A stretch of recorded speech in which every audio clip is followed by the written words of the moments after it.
Hey guys, Hail Sniper Master 22 here, showing off my Lego puzzle box safe. How do you open it though? This handle.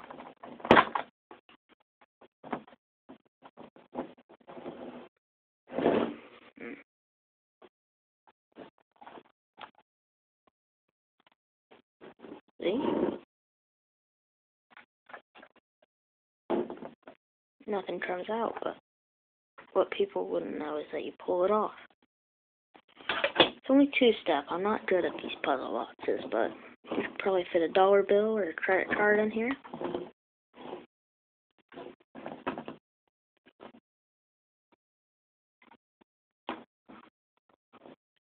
If I get 10 likes, I'll do a video tutorial how to make this. It's pretty easy if you know how to make it.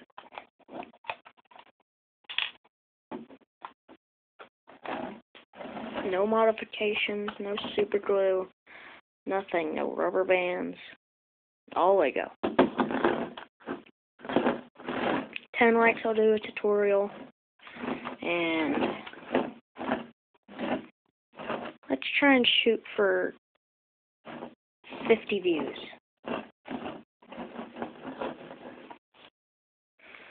That's my Lego puzzle box safe.